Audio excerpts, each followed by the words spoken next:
All right, we will call today's Thursday, April 4th, 2024, better known as opening day in the St. Louis Housing, Urban Development, and Zoning Committee meeting to order. Madam Clerk, please call the roll. Alderman Cone. Alderwoman Schweitzer. Present. Vice Chair Saunier. Alderman Browning. Present. Chair Clark Hubbard. Here. President Green. Present. Alderman Cone. Vice Chair Saunier. We have 4 present. We have a quorum. All right, with that, I'll accept the motion to approve the minutes from Tuesday, April 2nd, 2024. So moved. Second. It's been moved by Alderwoman Schweitzer and seconded by Alderman Browning that we accept the minutes from Tuesday, April 2nd. Madam Clerk, please call. Alderman Cone. Alderwoman Schweitzer. Aye. Vice Chair Saunier. Alderman Browning. Aye. Chair Clark Hubbard. Aye. President Green. Aye. Alderman Cone. Vice Chair Saunier. We have 4 aye votes. All right, with that, we've accepted the minutes. I do know that Vice Chair Saunier is trying to participate virtually till she can get here, and Alderman Cone has asked to be excused. So with that, we will move forward with the agenda. Alderwoman Keys, you are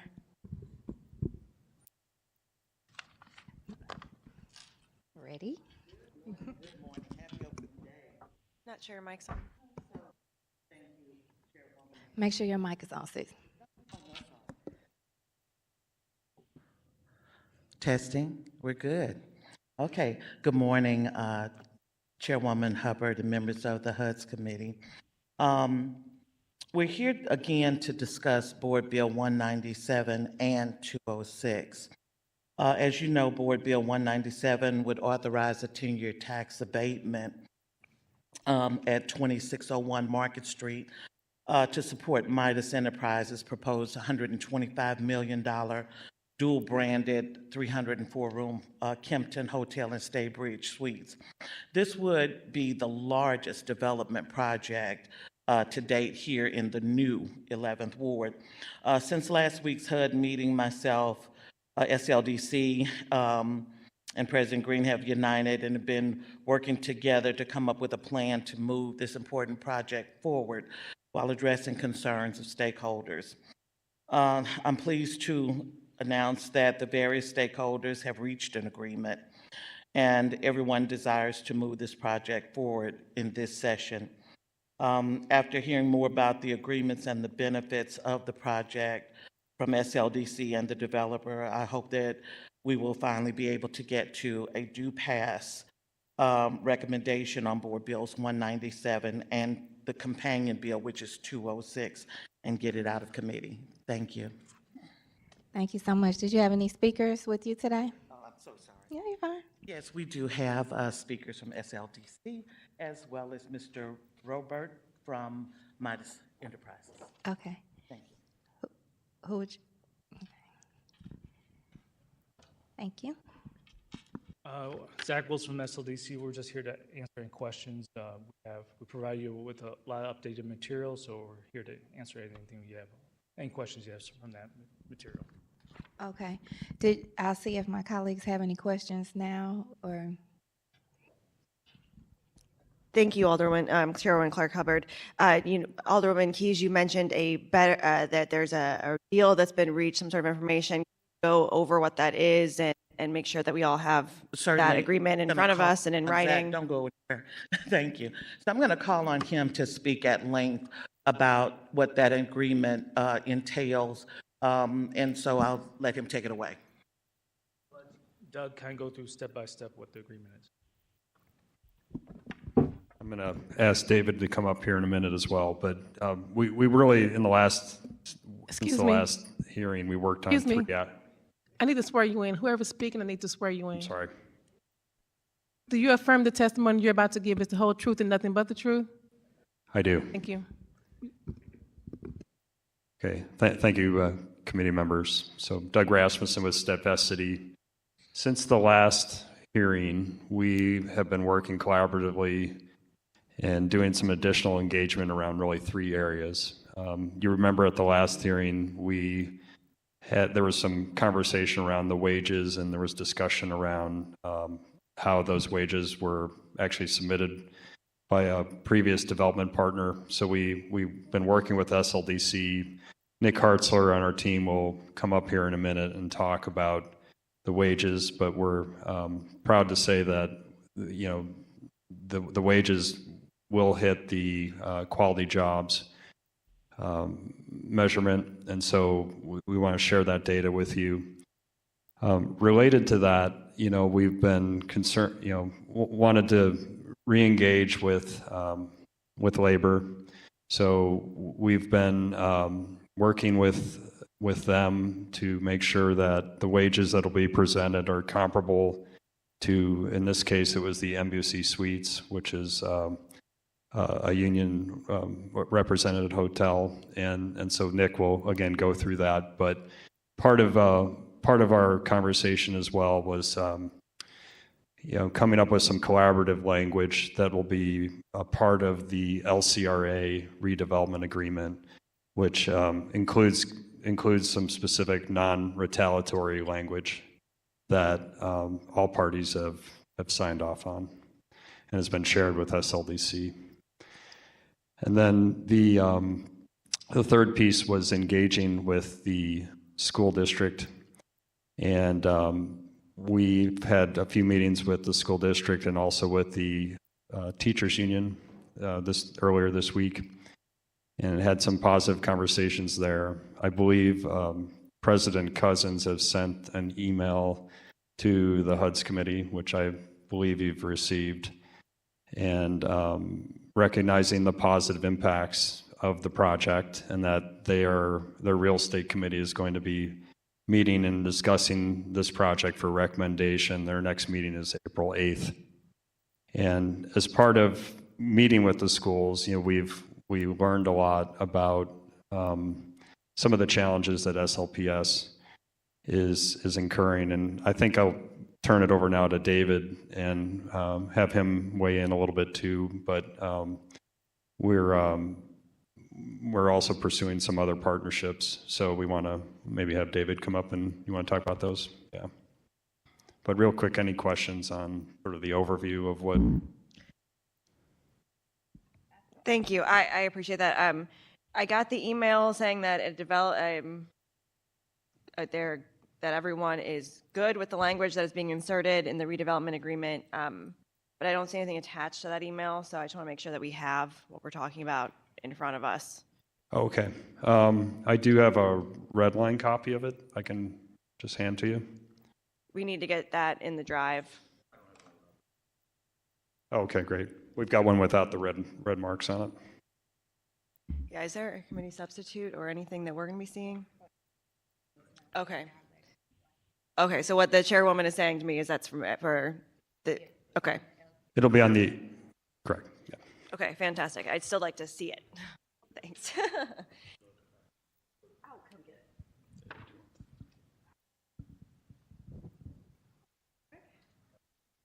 If I may, I can get that sent over and put in the drive.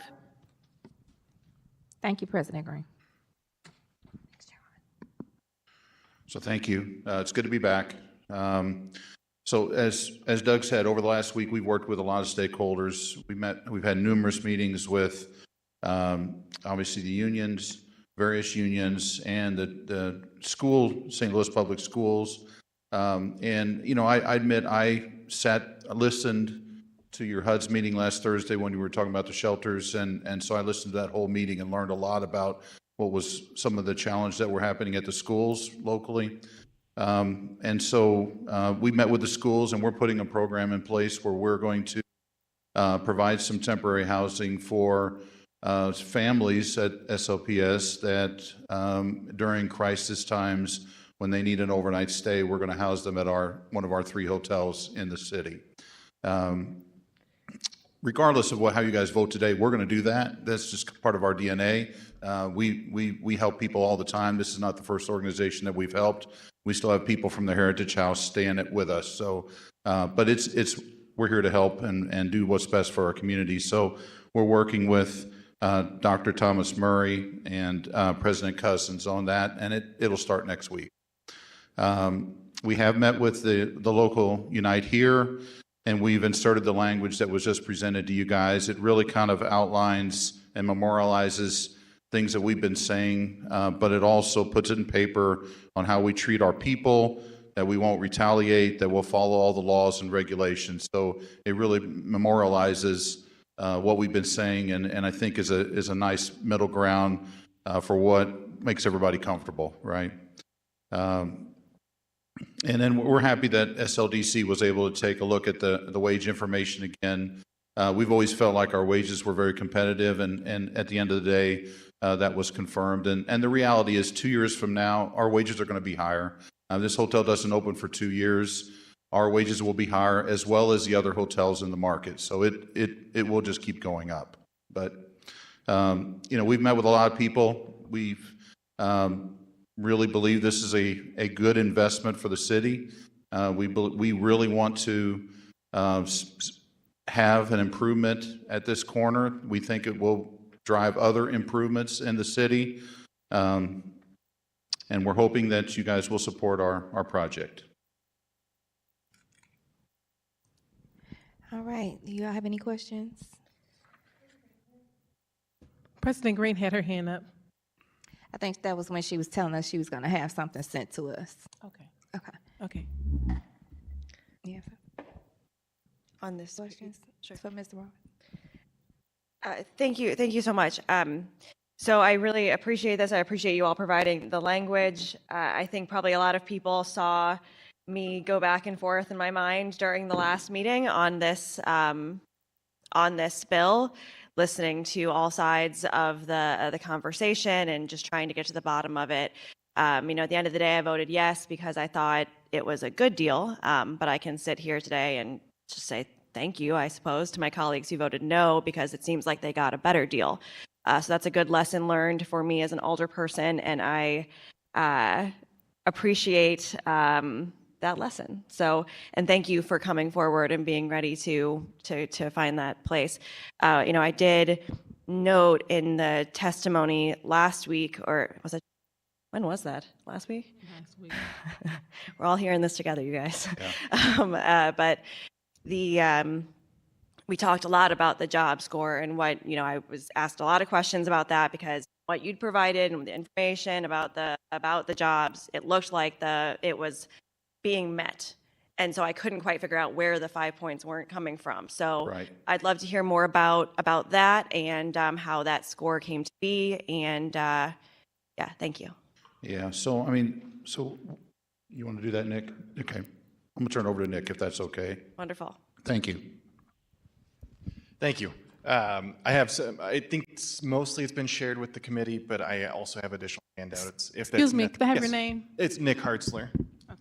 Thank you. Just get sworn in, Nick. Sorry, I did get sworn. Good. But my name is Nick Hartzler. I'm with Steadfast City, and I'm also a fortunate constituent of Alderwoman Schweitzer's. With regards to the wage piece, I did want to make a couple of clarifications from when we met last Tuesday. One, there are no $12 positions, $12 an hour positions. That was just a misspeak.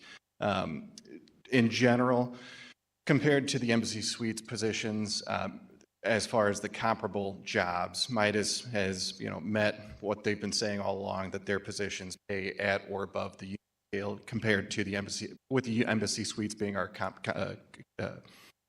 comparable positions. The only positions that come below our $16 an hour wage are tip positions. Those are bartenders that make $13 an hour plus tips, servers at $14 an hour plus tips, and then a hostess at $16.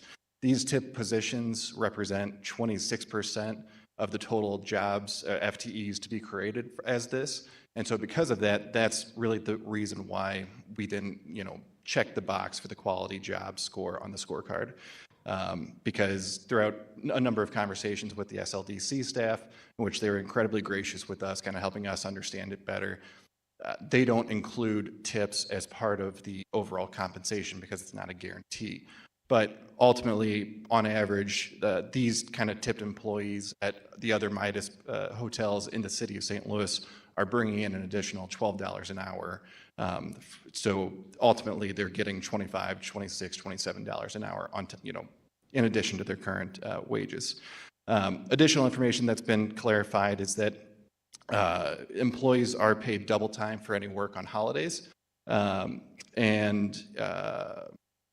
When we reviewed and compared these positions to those at the Embassy Suites, we wanted to show a most accurate one-to-one, I keep blanking on this word, comparison. But ultimately,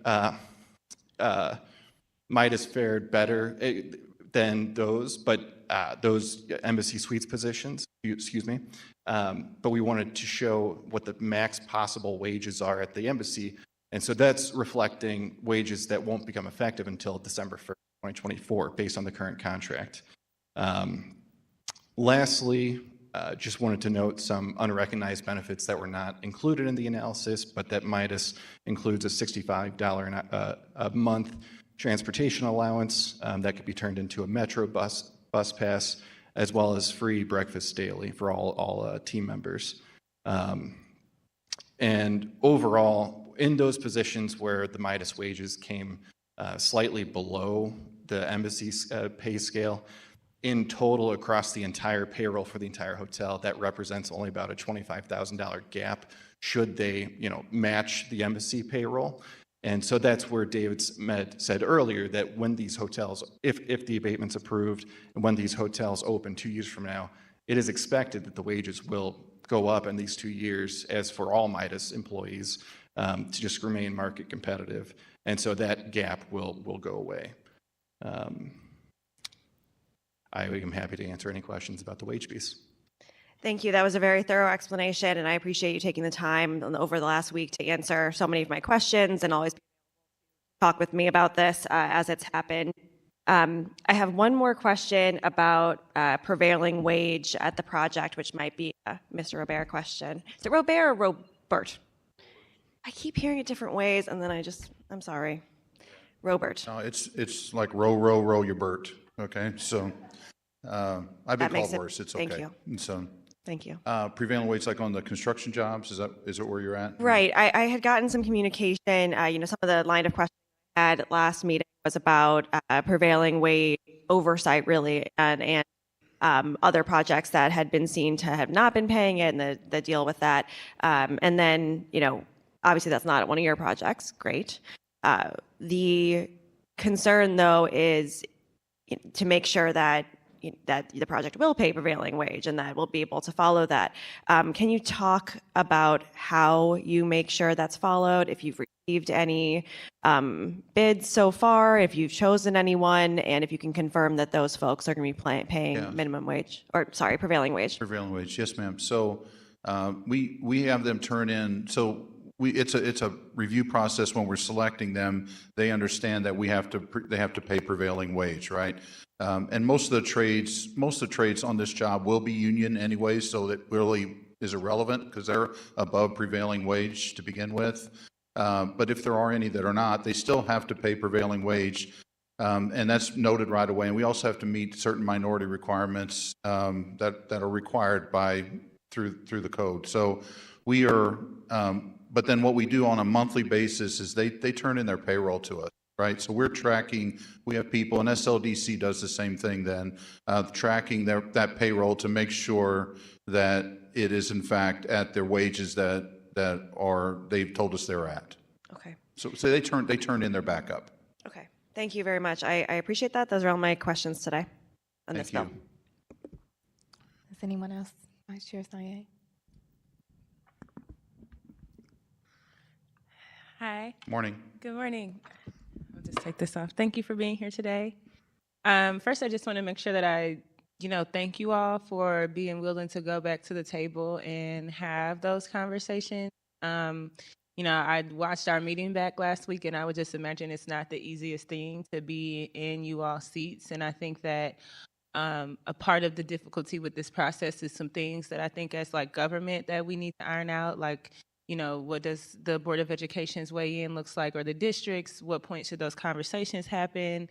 I think some of what's happening is good though, because it will progress us, because we're kind of making sure that all the stakeholders who are impacted are involved. But I think sometimes I would just imagine that that can be frustrating on you all's end sometimes. So I just want to thank you all for being willing to go back to the table. I was wondering, and I'm looking here, can you speak a little bit more? I know, also obviously, thank you for watching the component of the hearing where we talked about, you know, the unhoused issue in our city and really holding that to heart and going to talk to the district. Could you elaborate on what those conversations are? I know there was discussions about how hotels might play a role in supporting some of our unhoused students and families. So could you just elaborate on what that is, and if there's a specific number that has like a financial amount that has been agreed to be dedicated to supporting that? If you could talk about that. Yes, ma'am. So first, we felt like it was important for the city that this project happened. That's why we kept working on it. I do appreciate it. But with the public schools, we have met with them and have an outline that we should be able to implement next week. But basically, we have 3 hotels in the city, okay, and we've offered up to 5 rooms a night that they can book very short term. Like think of like last week when the tornadoes were coming through, and they may have some people that are kind of squatting at the schools or whatever, and they need a place for them. We're setting up a program where they'll be able to call one of our people at our foundation, and they'll actually book them a room at one of our 3 hotels in the city. It is a max of 30 rooms a month. I'm sorry, 30 rooms a month. So we're basically giving 30 complimentary rooms a month to the school. They'll vet those people and make the recommendation, provide a voucher, and then our people will make a reservation for them to stay at our hotel. If the hotel has a free breakfast to the guests, then they'll get a free breakfast also. Thank you so much. And so I just want to make sure I'm understanding. So you've got 30 days, 30 rooms set aside a month. When a hazardous situation happens, so tornado, will that include like also hazardous weather, freezing cold temperatures or hot temperatures? And then families or individuals could stay up to 5 nights per stay? Not per stay. So it's intended to be a short-term stay, like 1 or 2 nights, okay, is what it's intended to be. And it's really directed by Dr. Thomas Murray. She's the one that's going to be referring us the people, right? So yes, she's the director. She's going to say, this family needs help tonight. Can you please provide an accommodation for them? We will make a hotel reservation for them for 1 or 2 nights till we get through the inclement weather. And so that's how it's going to work. Okay, thank you. I think my next question might actually be for Mr. Wilson. Okay. I was just wondering, Mr. Wilson, I know like there's this, what we're voting on today, I know there's the SID. Do you mind, I just want to have an understanding of all of the types of public subsidy or public support dollars that are going into the project? It is a SID, tax abatement, and I provide a handout to you. I believe that's it. And there's a PACE line item on the sources also.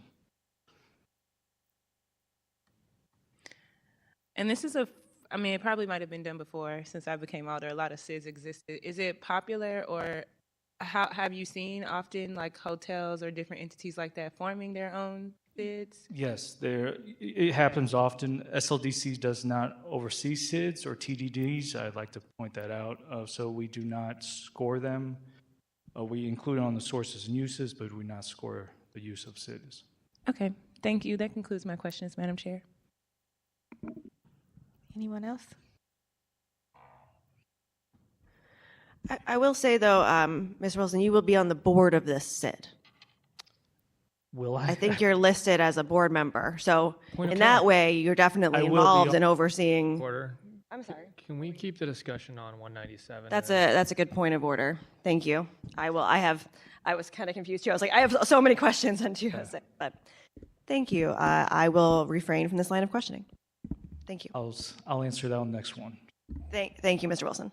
All right, President Green. Thank you, Madam Chair. I mostly just wanted to chime in to all of the parties involved for getting around the table, having some conversations, being able to reach some consensus. A couple of weeks ago, or a week ago, time seems to fly very fast these days. Knowing that we had continual opposition to this project by a lot of folks in labor, and seeing the difference in today where we get an email communication saying from Unite Here that they're happy with the language and they're happy with where we got to. I think it's just an important lesson for all of us that it is possible to create win-win situations. It is possible to create situations where concerns are mitigated, and that we don't have to always operate in this binary of just yes and no. There's sometimes middle ground to be reached. And I do also want to thank David in particular. He sat through the last hearing that we had where we were talking about the plight of unhoused folks in our city, and was really struck by the statistic of percent of our SLPS students being unhoused or housing insecure. And basically after that committee hearing said, it's what happens with this project. We want to help, and we want to figure out some ways that we can support unhoused students, because it's really not acceptable. And so I do want to thank him for that. Not all developers are willing to come to the table with very tangible things that they can offer from assets that they have. And I'm hoping that this is a good precedent that we are setting today, also recognizing that we need to standardize this process. And so my hope that session we dig more into what a more standardized process looks like for public benefits or community benefits. So we're not always negotiating these things at the last minute, that many of these stakeholders, whether labor unions or schools, are engaged more from the beginning conversations. But I do think overall to a good place with wages and benefit structures that are comparable to what our unions pay, with anti-retaliation, anti-intimidation language put into the redevelopment agreement to ensure that if folks do want to unionize, that unfair tactics are not going to be used to try to intimidate them out of that, and just making sure that are providing some public benefits in this case in the form of hotel stays for unhoused families as a part of this. So I really do just want to thank all of the parties involved in this for getting to this point, for SLDC for engaging in a lot of those conversations, Unite Here, Local 420, the St. Louis School Board, everyone for kind of with their asks and their ideas, and figuring out how we could reach some consensus to move forward. So just happy with the way that this overall turned out, and just want to thank everybody who has put in some late nights and early mornings to get this to where it is today. All right, thank you, President Green. Madam Clerk, I think we had some people online that wanted to possibly testify. We have one attendee who wants to speak in opposition of the bill.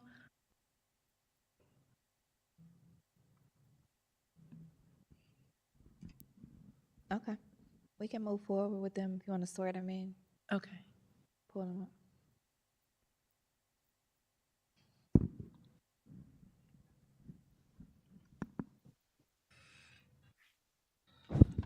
Hi, Mr. Connolly, would you mind raising your right hand? Sure. Do you affirm the testimony you're about to give is the whole truth and nothing but the truth? I do. Thank you. You have 3 minutes. Thank you. Madam Chair, members of the committee, thanks for the opportunity to testify.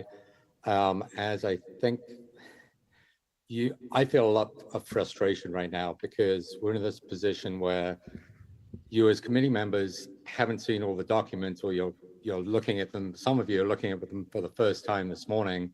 I really don't know how to testify because I haven't seen them. And Mr. Browning just made a point of order, and I understand a point of order, but these bills need to be heard together. You shouldn't take a vote on 197 until you've heard 206 in its entirety. And I think if you hear 206, it has a huge impact on the financials of this project. Mr. Wilson just said that sources and uses in the analysis that's part of Board Bill 197 includes a line item for revenue from the SID. That line item is 2.7 million based on some back of the envelope estimates from data supplied by Midas and SLDC in previous meetings. This SID could generate, upwards of $600,000 a year. It's a 27-year SID. The terms of the SID allow the developer to use it for a wide array of uses. And what happens typically on these developer control SIDs is that the revenue is used to pay down debt.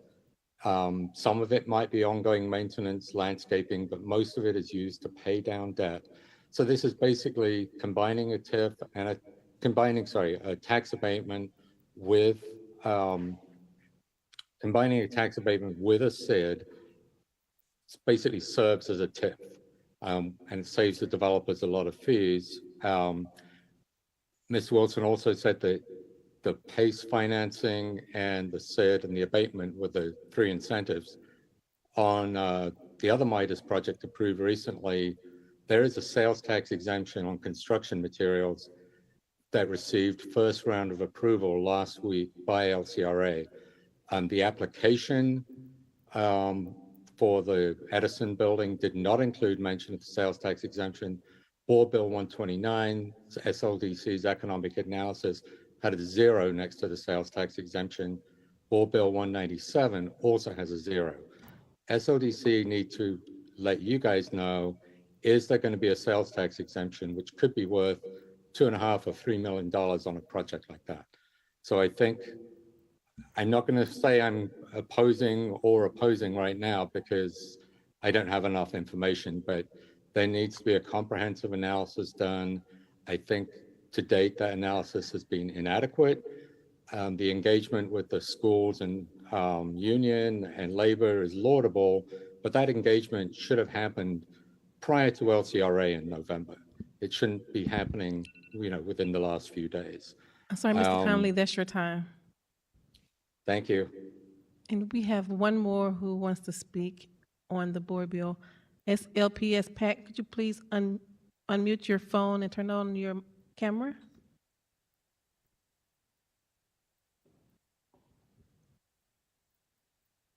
Good morning. Would you please raise your right hand so I can swear you in?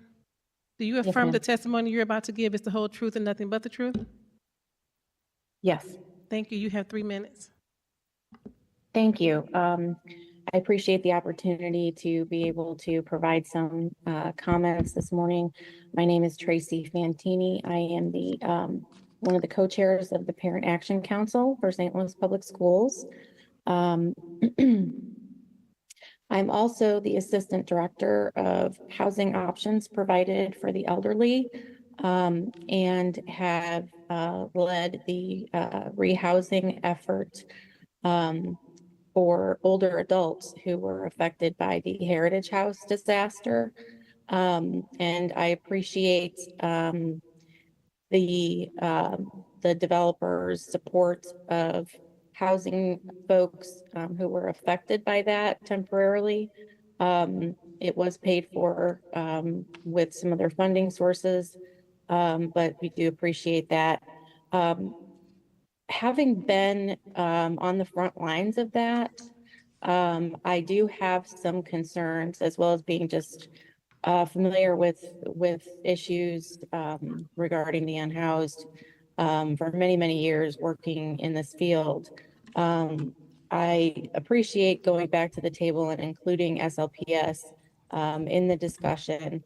However, I would say that the conditions around providing these rooms are insufficient. Providing 1 or 2 nights is great, but only for inclement weather is not going to meet the needs of many of our families, because we get calls as the PAC to assist people who are in all kinds of different emergency situations, families with our children who are in all kinds of different emergency situations. And those should be considered as well as, you know, some longer term help if hotel rooms are going to be provided instead of, you know, larger or a smaller tax abatement or incentive. If that's going to, you know, be the assistance pledged to SLPS to help our unhoused kids. We need to expand that a little bit, and we need to be really specific in writing as to, you know, how long they are going to do this, for how many years, and what the parameters are around it. Because frankly, my concern is if having families stay in their hotel interfere with you know, making a profit or, you know, disturb other guests, that they will just pull the plug. And there really won't be any benefit to our families. Thank you. So That's your thank you time. very much. Thank you for hearing my testimony. Jerry Conley? He already spoke? Okay, thank you.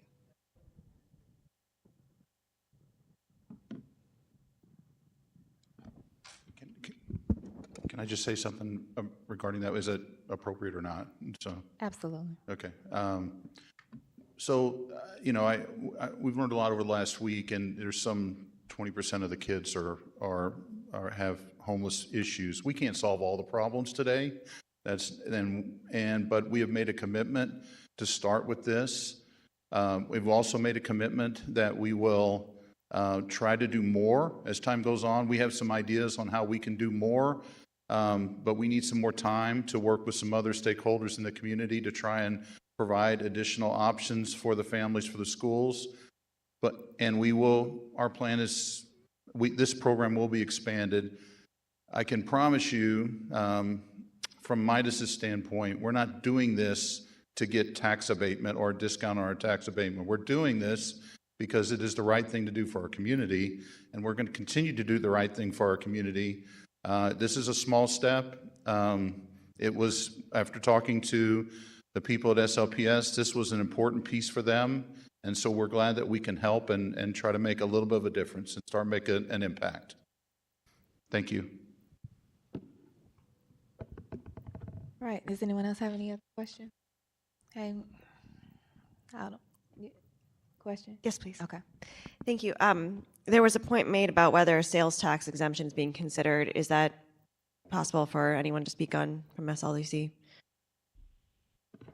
They can ask for it if they want it. It does not affect the city primarily. It affects the state of Missouri, so we gladly hand that out, to be honest with you. That's what our analysis have shown in the past. So it's a really good incentive to offer developers, but we did not put in the, because that has not been asked. I appreciate the explanation. Thank you. In the dig at Missouri. Thank you. Alderwoman Keys, you recognize the close. Thank you all for being here. And I do want to make sure that I make mention and highlight that on January 15th, pipes burst at the Heritage House Senior Living Building. Hilton Hotels, as well as the Element and other hotels, have been taking care of our senior residents as they transition into their new houses. As Mr. Robert stated, we still, as of right now, have some of our senior residents who are staying at one of his hotels. And that's laudable, and I appreciate that so much. You know, I don't know that many other hotels would house somebody from January, and here we are coming close to the Ides of March. So again, I want to make sure that I put that out there into the universe and properly say thank you. So, Madam Chair and members of the committee, I am asking this morning for your favorable consideration of Board Bill 197 with a due pass recommendation. All right, I move that we pass Board Bill 197 with a due pass recommendation. Okay, it was moved by Chairwoman Clark Hubbard, seconded by Vice Chair Sanye. Madam Clerk, please call the roll. Alderman Cone. Alderwoman Schweitzer. Aye. Alderwoman Sanye. Aye. Alderman Browning. Aye. Chair Clark Hubbard. Aye. President Green. Aye. Alderman Cone. We have 5 aye votes. All right, with that, you successfully passed Board Bill 197. Congratulations. You're recognized now on Board Bill 203. Thank you. Now I would ask in favor of the companion bill, Board Bill 206, which would create a community improvement district on the site and authorize a 1% sales tax on the site to help offset project costs. Midas and their attorney with SLDC and I are available if you have any other questions.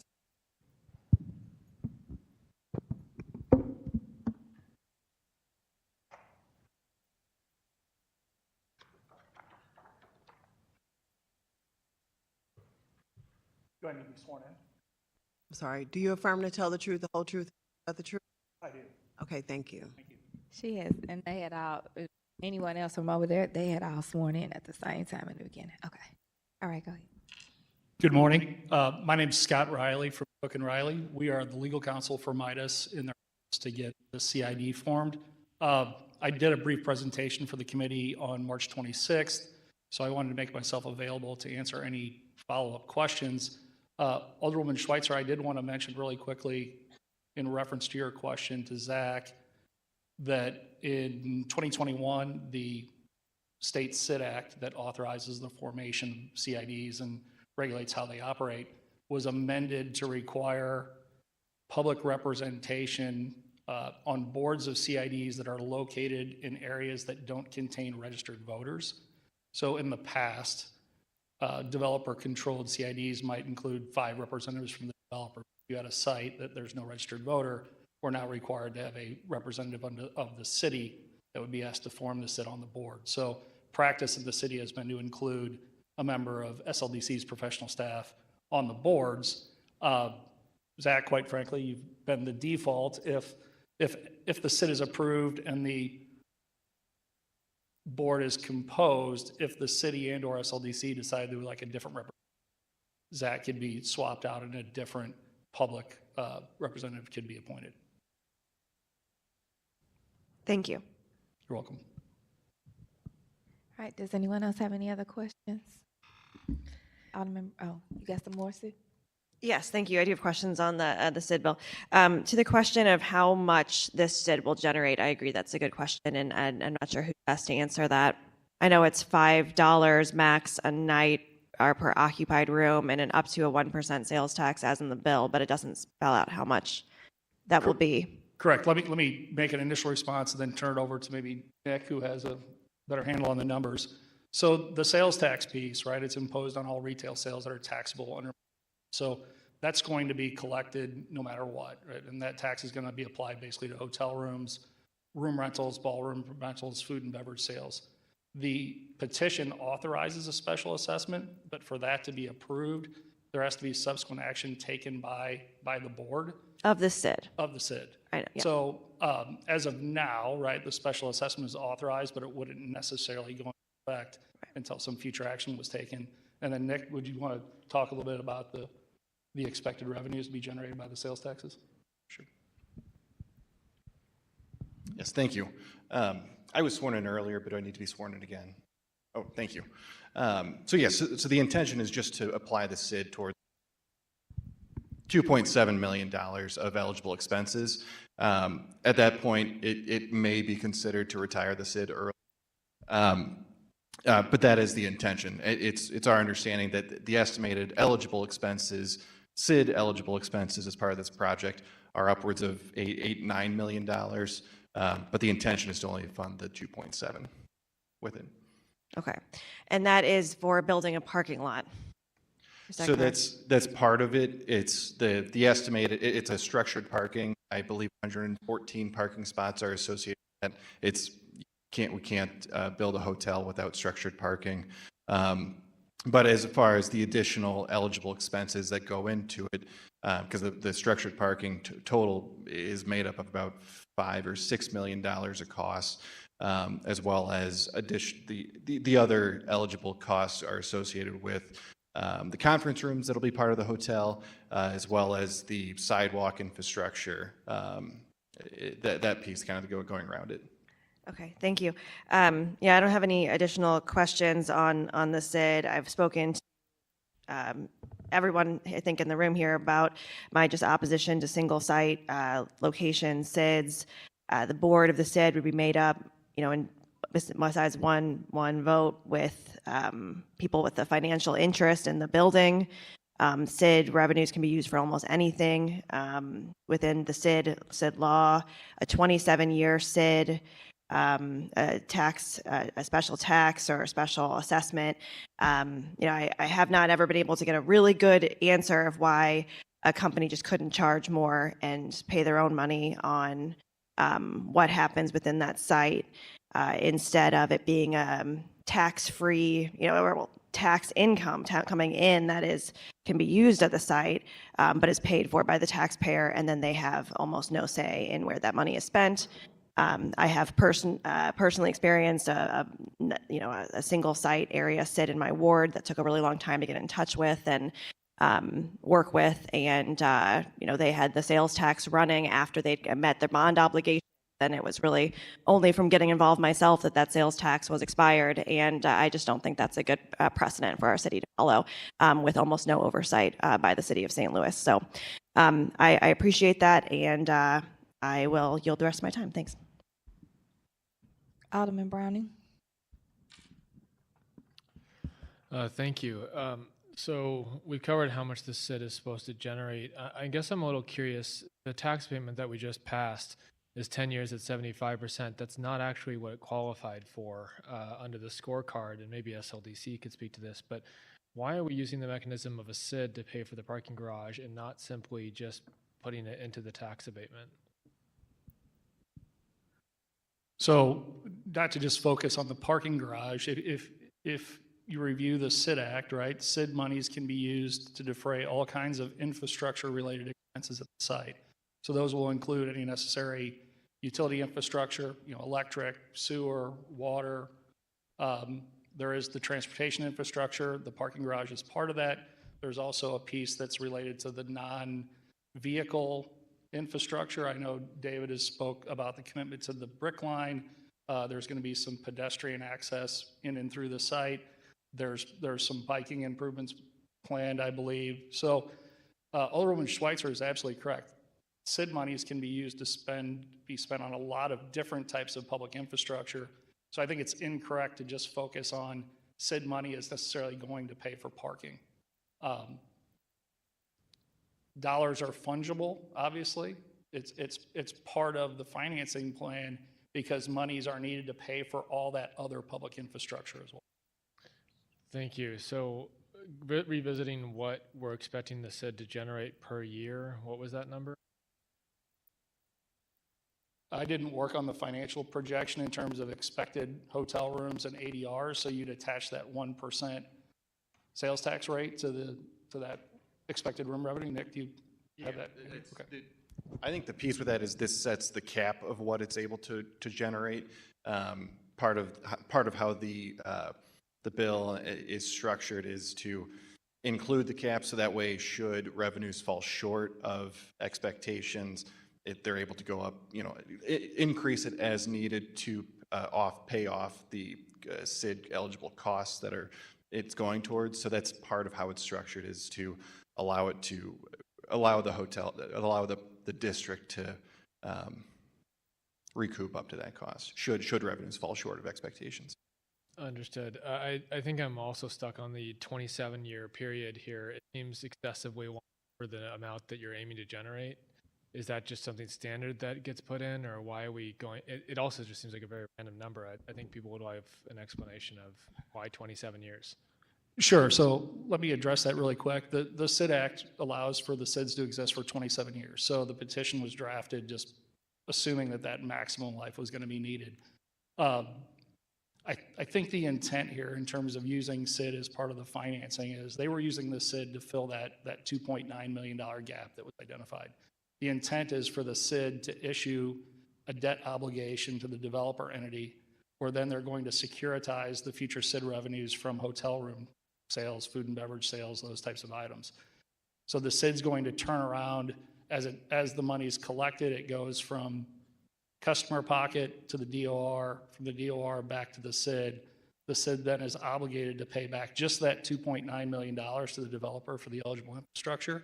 When that $2.9 million is paid off, at that point, I'm assuming the SID would be terminated and we'd move on. So the hypothetical that the SID could generate, some unknown amount of money over 27 years isn't really the relevant inquiry. I think the inquiry is when the SID generates the $2.9 million, its obligation is paid off, the tax is basically revoked, and the SID is terminated under the terms of the SID Act. So if you had really great first 5 years and you met that 2.7 million number, the SID would be terminated. Yeah, your hypothetical is right. I think if the SID paid back that amount that the developer needs from the SID financing, the SID would have served its useful purpose and would be done. And I certainly understand the volatility of the market too. I mean, we just a couple years ago had something that killed the hotel industry. Correct. And so you just don't know what's around the corner these days. Correct. Yeah, no, I understand that we're talking caps and maximums here, and you're trying to operate within the boundaries of what Missouri law says. So that makes sense, and I appreciate you answering the questions. Great.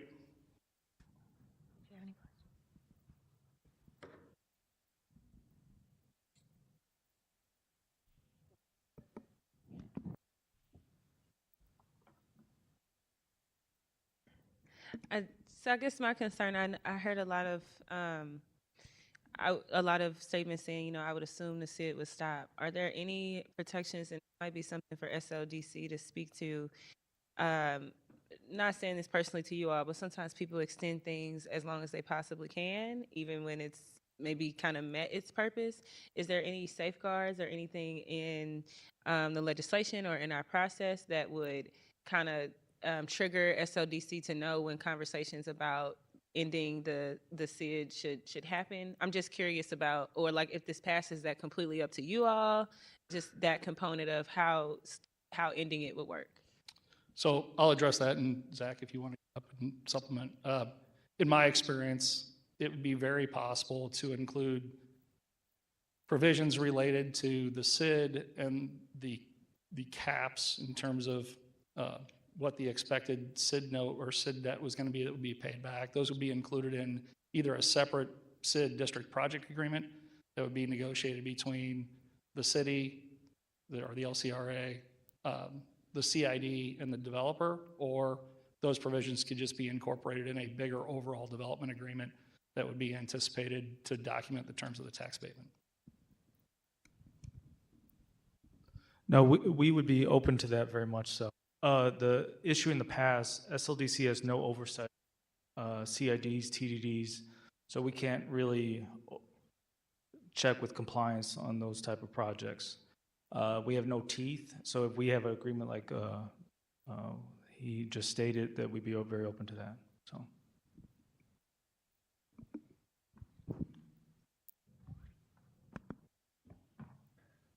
I was just going to, I think this point was made, but I just wanted to mention that, the public infrastructure that's part of the SID revenues and the reimbursement of that is, in sidewalk, streets, streetscape improvements, public lighting. Those are improvements that, obviously would reduce the burden on the taxpayer, right? Because they're public improvements. So I just want to come back and just say that real quick, but. Thank you. I'm sorry, I'm back. So to answer your question, the reason part of the reason the SID's important is that it's a user tax, right? So and we're talking about hotel guests. So these are not locals who are paying this tax. It's different than like a grocery store where it would be paid by the locals, right? This is being paid by an outside, someone probably who doesn't live in the city or the metro area. And so it really is taking, if we just increase the abatement, it would be coming out of the city's pocket versus this SID, which is coming out of a user tax, which is coming out of someone who's staying at our hotel who is probably not from the metro area, if that makes sense. All right, thank you. Thank you. All right. Is there anyone online to speak to Board Bill 206? We have none. Okay, Alderwoman Keys, you're recognized to close. Thank you all again. And I want to correct something that I said. I said we approach the Ides of March. I meant April. So I just wanted to put that out there. But I do very much appreciate all of the work that all of the stakeholders, as well as the Midas Corporation, SLDC, and others have put in to trying to put this whole package together. And I think it is a good package, and it is most assuredly a benefit to our city. Our city needs to grow, and in order for us to do that, we must have development. And so with that, I humbly ask the HUD's committee for a do pass recommendation. Do we have any public comment? I asked her and she said no. Did you get a message that there was something different? Because Gary Conley just raised his hand. okay. I'm gonna pause because I like to make sure we hear public comment. We'll hold that motion and go ahead.